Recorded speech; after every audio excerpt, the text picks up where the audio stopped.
Hey everybody, this is Dr. Abhijit Chousalkar, and I've been invited to spread awareness about the impact of COVID-19 uh, in the energy sector as well as in United States.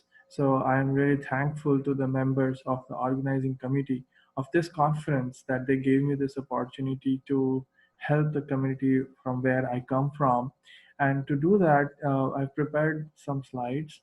And honestly, I'm not going to take a lot of time, but just want to give you a high level picture of what has happened in the past 2 months and what we should think, what we should take away. So let's move on and let me try to share the screen here with you guys quickly, and let's move on to the screen. So what you're seeing is, yes, I'm Abhijit Chousalkar, and I I work with ExxonMobil Research and Engineering, and just to make simpler, I work in research and engineering of ExxonMobil, which is a giant in the energy sector, and and I live in New Jersey, United States. So the way this presentation is going to go is, yes, what I did in the lockdown period for the past 2.5 months here in New Jersey. It started on 15th of March, and it's still going on. I'm working from home, so I want to spread some positivity among you all guys, so that you can also find some new and creative ways and fulfill your creative appetite and remain engaged during the lockdown period. Then I'm going to take you through the journey of the data that talks about, give you a view of what will be the impact, and what had been the impact. And then I'm going to talk about the general trends in the world, in the US, and the major takeaways. So let's go on.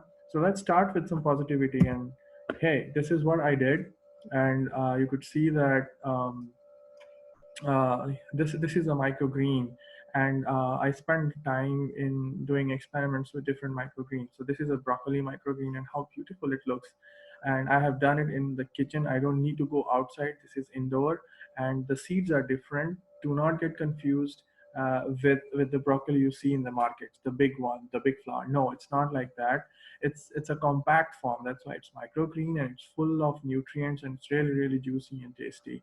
The good thing is it takes just 7 days to grow these microgreens, and I just keep it in a dark place, in a moist place, and it just comes out and so quick. And I have done a lot of harvesting. I had good experience with that, so I love that. You could see that I did some soil farming. This is coriander, and this is organic soil. So that I did. And then yeah, I've been experimenting with hydroponics, which is a method where you don't use soil to produce plants, but just water and add some nutrients. And I've been trying with Kretke method. So limited water and no soil. And this is lettuce, what you see. And I've seen a lot of success with lettuce. Now I have pepper. I have grown okra, that is lady finger, inside my house, and I really enjoy doing that. So I was very, very engaged. And you see photography. So going to the next slide, I tried photography. So this picture, I took it from my apartment. I have a DSLR, and so while I was working, I found that these workers, this was in the month of April, where we were trying, where the cases were moving towards the peak, and they were sanitizing this metro train that goes from my place to New York, the Penn Station. And I found that this is a good opportunity, and the picture is really cool. And they're working hard, and everyone was in the lockdown. And the second picture is about the microgreen, how they grow, and they're yellow in color, and as you expose it to the sunlight, they just turn into green in, say, some hours. But there's like a smaller and a microscopic level type of photography. So I really enjoyed photography, producing microgreens, and doing hydroponics, and I really enjoyed it. And I hope that you guys will also uh, you can also explore. And if you need some help, if you need something from me, please do not hesitate to email or contact me, and I'll be really helpful. So now let's get to the work. Now what you see here is the slide that talks about the impact on the energy demand, the global energy demand. And this plot, you could see that the x-axis is in terms of years from 1900s to 2020, and the y-axis is the percentage rate of change of the global primary. And what you see here is in 2020, the first quarter of 2020, this rate of change of global energy demand reduced to around 4 to 5%. You know, so the problem here is in 2015, that is 5 years, you could see that there is an increase. There was an increase in the energy demand. So it was moving up, and then because there was COVID-19, it just took a U-turn and it just went down. It declined and declined and declined. And this is not for the first time that it happened. If you see in the history, World War II, Great Depression, there have been declines, and the declines are larger or bigger than what we're seeing right now. It's say for World War II or a Spanish flu. Spanish flu, we saw the greatest decline. It was minus 15%, and then they just move up as well. So the first impact, what we see is decrease in the global energy demand, and it's around 4 to 5%. And this is from the International Energy Agency, which is a very credible agency, and we can believe the data. And so they anticipate that by the end of 2020, the total decrease in the energy demand would be 6%. Now the question is, what is this energy? Now this energy consists of so many things: road transportation, then it has electricity, it has renewables. So I'm going to show you slides of those and how, what's the breakdown and all. But no, this slide basically is showing you on the x-axis, uh, date wise, how was the lockdown executed, what were the main things that went into the lockdown, and how this lockdown is connected to the decrease in the global energy demand. So what you see is around 14 March, the dark blue, there was a huge ban, 100% ban on the public gathering. That was on the 14th of March. And then the second ban came on schools and universities, and the third ban is basically on the non-essential business close, and that is somewhere around end of the March. And I remember it was on 23rd March that India also went into a complete full lockdown. So not all countries went into full lockdown. So the green one, around I will say 38% of the population, global population, was under full lockdown, and that was around end of the March. And when there were other countries like United States, like Australia, like Sweden, Brazil, they were following the path of a partial lockdown. So this lockdown basically reduced road transportation activities. They reduced electricity consumption because many companies went down. And what you could see here on the second plot is the decrease in the global energy demand. So full lockdown, it's around 30%, and in the partial lockdown, decrease in those countries around 50% observed. So lockdown reduced the activities, commercial activities, road transportation, and that manifested into decrease in the low energy demand. Now, this plot is basically specifically talking about those sectors. Uh, the first plot here you could see is showing the decrease in the number of flights. The green one is for the China, and because around 31st December or first week of January, the COVID virus was detected, and they were fairly quick. So by the end of the February, all the flights, almost all, around 25 flights were reduced, and they were up to 25 flights. But other countries took time. So the blue one is Europe, the purple is United States, and India was around like end of the March. The the the rate at which the number of flights went down was really really sharp for India, because it was a sudden full lockdown. But you could see that United States was not completely low, so that is showing that there was a partial lockdown and the flights were going out, especially the domestic flights. The inside flights were moving out, and they're flying. So what happened was the aviation sector was hit the hardest, and the jet fuel, which is used in the aircrafts, saw a drastic, significant decrease in the consumption levels. So January it was 4%, February it was 14% down, and March 27% down. So it was hit really, really hard. Similarly, the second plot, the road transport facility, China again is seeing the increase in the consumption of gasoline, but other countries, like it be United States, again they were. It's not as low as compared to India, which is the yellow line. Again the full lockdown, and Europe was in between India and America. But the essential services were on. The rescue people, the doctors, and the reporters and the police officers, they were using vehicles, and there was some activity on the road.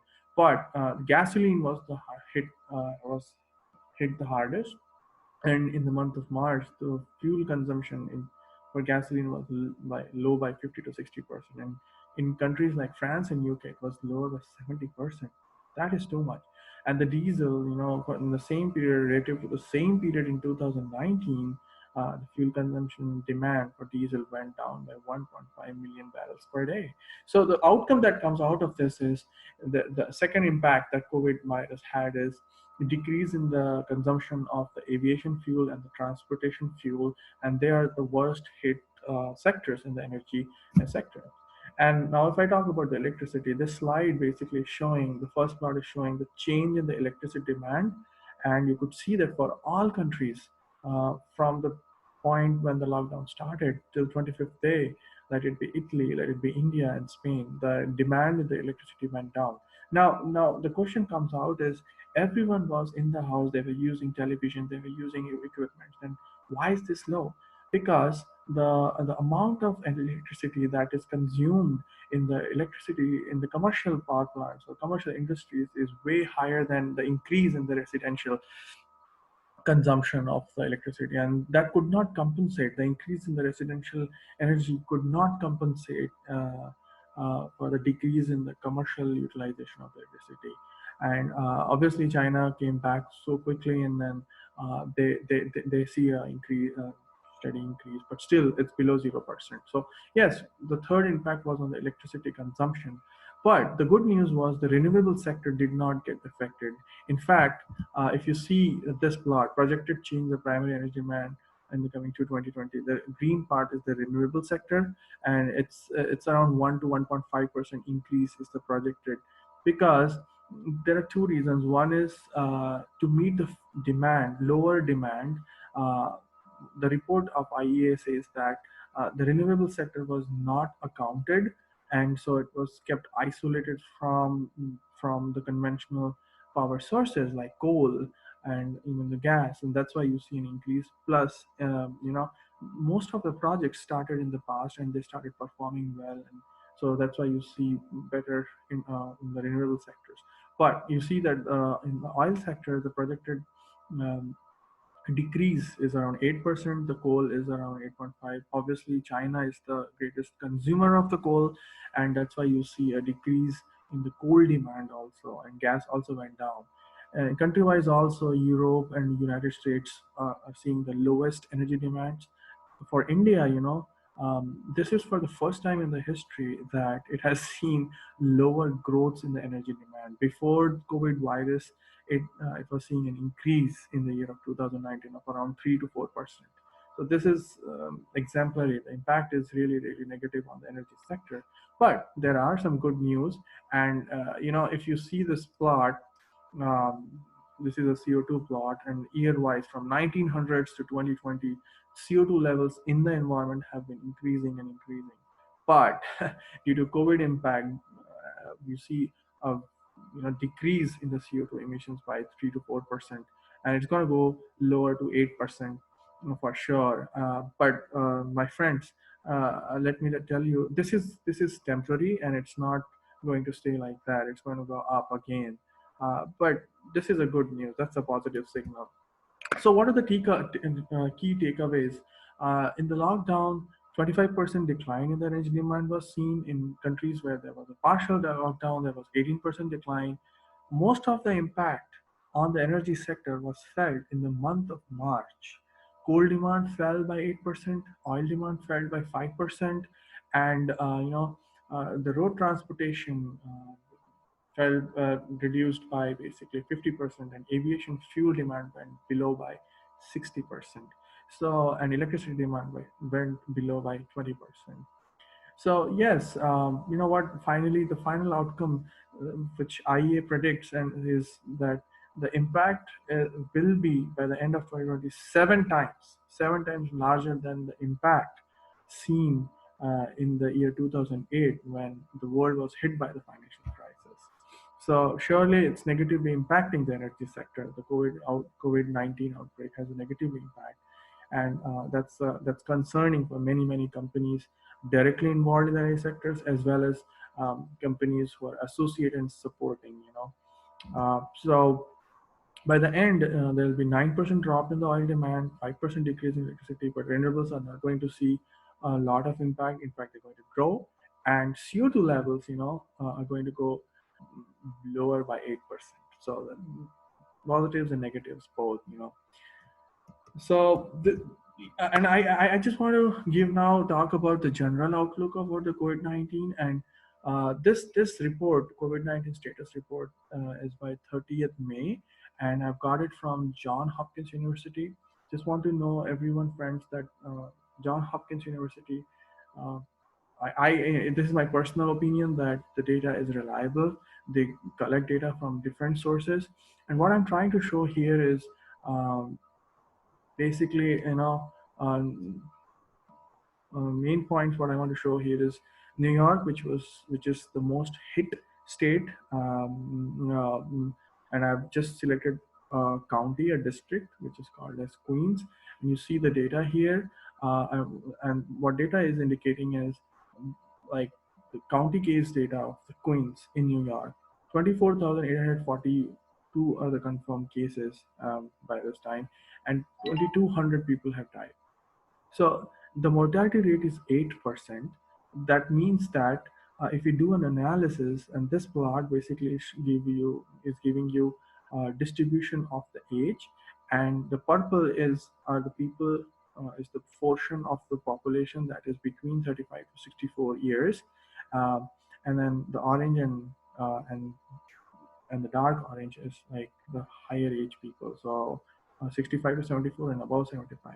So the point which I'm trying to say is the number of deaths were only 2,000, and we know that based on our experiences for the past 2.5 months, young people, like small people, small kids and under 15, are not much influenced by the impact of COVID-19 because they have a strong immune.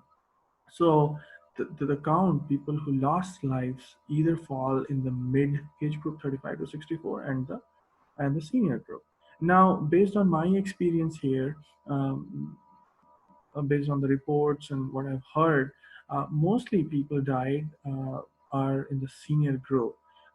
From people, seniors who live in the nursing homes, let it be, West Coast or East Coast, because their immune is compromised. And people in the younger age group, 35 to 64, were mostly those who were overexposed to COVID-19. For example, doctors, they deal with the patients, police officers, and people who have some uh, compromised immune, such as high blood pressures or diabetes. So those people were prone, and unfortunately, they lost lives. But so I just don't want to scare you, and I'm just trying to tell you that uh, don't just get carried away by the death figures or the number of confirmed cases. Obviously, the number of confirmed cases are high, but the number of deaths are not that high, and even those numbers mainly constitute the senior people or people who are.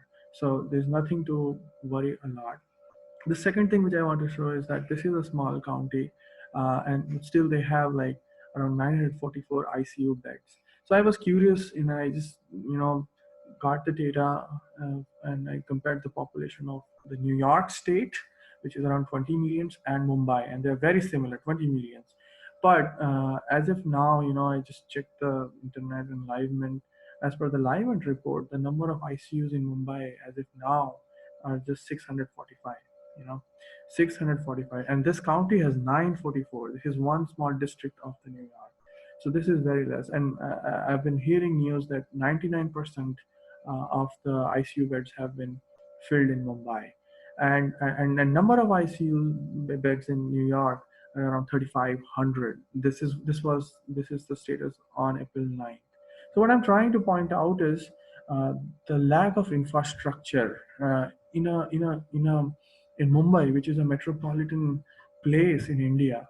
So you can imagine that the responsibility, uh, and they're full. So now responsibility is on us, that because the infrastructure is not that good, and people, mostly people who have died are also because they did not get the proper treatment, say ventilators or ICU beds, and also because of the dearth, the scarcity of the medical facilities, they could not survive. So for India, it's very important that we realize this. Everyone has this responsibility, so that's why I wanted to highlight. I live in New Jersey, so I just took this report out, and uh, we have just 411 deaths out of 452, and we are around how many, 330, 3 lakhs 30 people in this county. So quickly going and giving some positive signals before I end. New York, this is the plot which I got from John Hopkins, and you could see that the curve is going down, and by May 24th, we have very less number of cases in New York, which is the highest hit. So this is a positive signal. New Jersey also, you could see that the number of cases have come down. So that is why now New Jersey and New York are opening in phases, and because there is a tussle going on between the economy, the economy being getting run, and people not losing many jobs, and also how do we survive with COVID-19. There is no way uh, that we can completely sit in the home and just uh, we have to come out and we have to face this COVID-19. But there are good signals. The lockdown really worked, and because of the lockdown, because the people followed isolations, you could see that the curve has come down. So have trust in public isolation, lockdown, and maintain those things. But the red thing, the super spreaders, these are the main problems. Now the news in US is who are these super spreaders. Super spreaders are those one or two people who are in the gathering. So for example, there's a music program, and so 20 people gather, and there's one or two guys who have this COVID-19, and they do not know that they have this COVID-19. But then because these 20 people in a place uh, practiced music for 2.5 hours. Uh, some of them got this COVID 19, and still they're not aware. They disperse, they go to their home, they meet their family members, and that's how they spread. So the data has shown that these super spreaders, if you go into gatherings, they are really detrimental and can have very perilous results. So they have this ability to create a second wave, and we do see that in all the countries, that there are certain super spreaders. So be aware of them. So isolations are going to help you be away from the super spreaders. If we talk about the countries, Italy, UK, and US, everyone were in the news, but now you could see the cases have come down by the May end for Italy as well as for UK and for United States as well. So positive signal again, and the economies will open, and they are opening in phases. And just last slide, I just want to talk that yes, there are people who cast doubts on data, and this slide is basically showing that yes, the mortality rates are low. I mean, the number of confirmed cases are really high, but Belgium, if you see, 16% mortality rate. What that means is out of 100,000, that is out of 1 lakh people, only 82 people died in Belgium. Now, if you see United States, you have been hearing that United States have the most number of cases, but the mortality rate is really low. 31 people died in 100,000 in United States. Even the population density is low, that's true. But what I want to say is this is the data, the way the data has been calculated is different for different country. At this moment of time, no one has time to have a uniform method or a same protocol to count the number of deaths. Now Belgium, the way the Belgium counts is not only people who died with due to COVID-19, but those people whom they suspect to have COVID-19, they are also counted, and that's why the count is high.